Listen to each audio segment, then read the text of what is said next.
باللہ من الشیطان الرجیم بسم اللہ الرحمن الرحیم ادع الی سبیل ربک بالحکمۃ والموعظۃ الحسنۃ وجادلہم باللتی ہی احسن ان ربک هو اعلم بمن ضل عن سبیلہ وهو اعلم بالمہتدین فإن عاقبتم فعاقبوا بمثل ما عوقبتم به ولئن صبرتم لهو خیر للصابرین واصبر وما صبرک الا باللہ ولا تحزن علیہم ولا تک فی ضیق مما یمکرون ان اللہ مع الذین اتقوا والذین هم محسنون صدق اللہ العظیم۔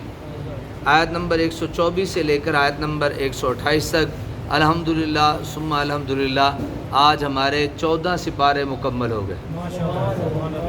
اللہ تعالیٰ کا لاکھ لاکھ شکر ہے کہ اس ذات وحدہ لا شریک نے ہمیں 14 سپارے سمجھنے اور سمجھانے کی توفیق عطا فرمائی ہے۔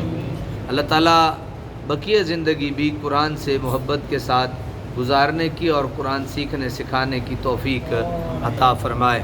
یہاں پہ سورہ نحل بھی اختتام پذیر ہوئی، کل سے سورہ بنی اسرائیل ہوگی اور 15واں سپارہ جو ہے وہ اس کا آغاز ہوگا۔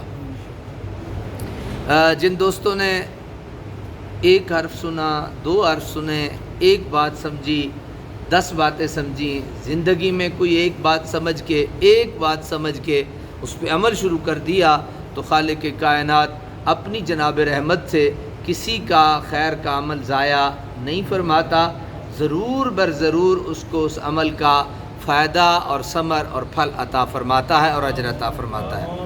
اللہ تعالیٰ آپ کو، مجھے، ہم سب کو یوں ہی اسی طرح بیٹھ کے قرآن مجید سمجھنے اور سمجھانے کی توفیق نصیب فرمائے۔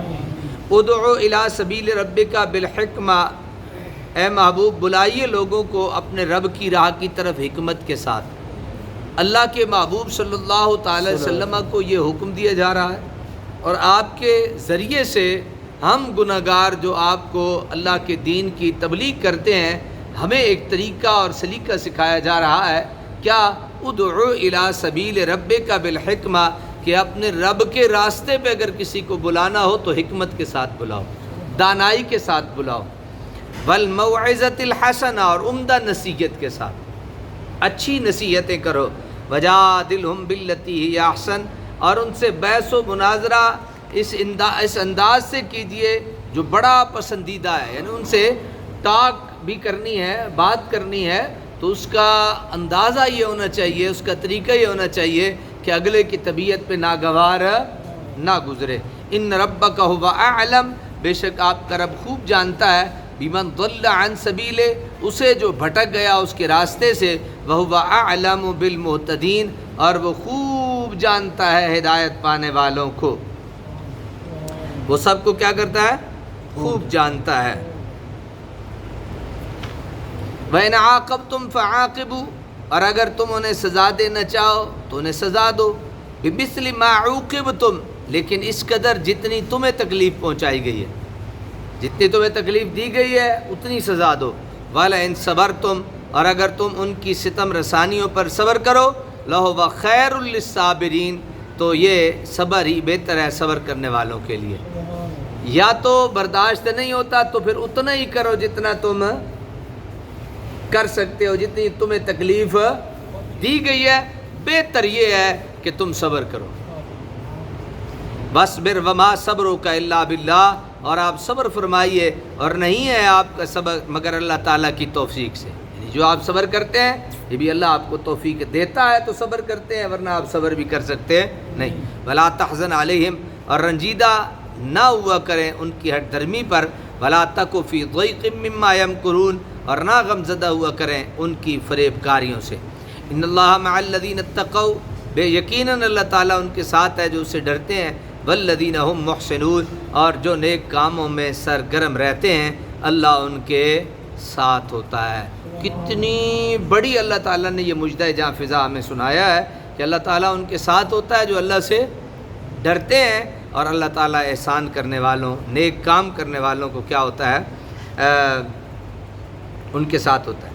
مکارم اخلاق کا درس دیا جا رہا ہے کہ اس رزمگاہ خیر و شر میں اگر تمہارا دشمن تم پر دسترازی کرے اور تمہیں اذیت پہنچائے تو اہل عزیمت کا شیوہ یہ ہے کہ دشمن سے انتقام نہ لیا جائے، رفع و درگزر کا رویہ اختیار کیا جائے.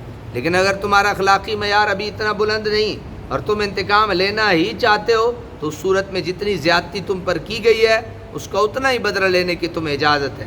لیکن اس امر کی اجازت نہیں کہ تم جوش انتقام میں اس پر ظلم کرو، ورنہ پہلے وہ ظالم تھا اور معتوب، اب ستم شعار اور مورد عتاب تم بچ جاؤ گے. حضور رحمت عالمیہ صلی اللہ علیہ وسلم کے ارشاد گرامی کتنا ایمان افروز ہے.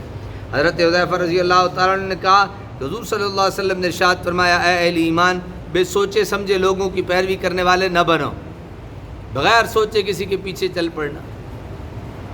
میرا آپ کو ایک ہی درس ہوتا ہے نا کہ آپ یوٹیوب پہ دیکھتے ہو ایک بندے کو، اس کے نام کے ساتھ انجینئر ہے اور وہ بڑا چرب زبان ہے، اس کی زبان بڑی تیز ہے، اور آپ اس کے پیچھے لگ جاتے ہیں.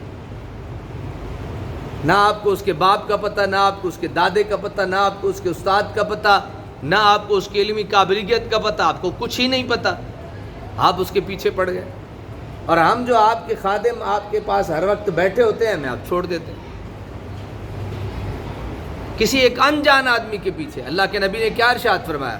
پھر غور سے سن لیجئے. اللہ کے نبی نے ارشاد فرمایا کہ بے سوچے سمجھے لوگوں کی پیروی کرنے والے نہ بنو، بغیر سوچے کسی کے پیچھے چل پڑو.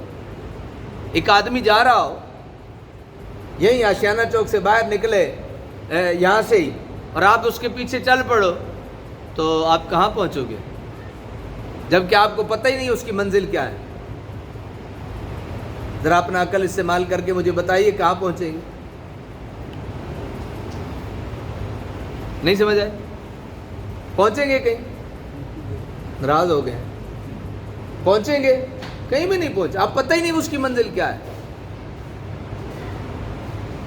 بھائی آپ کو پتہ ہی نہیں. یہ انجینئر جیسے یہ جو دنیا کے دل دادا لوگ ہیں، آپ کو پتہ ہی نہیں کہ ان کی منزل کیا ہے. اور ایک دیکھیں نا، میں اب یہ اس کو بند کر دوں.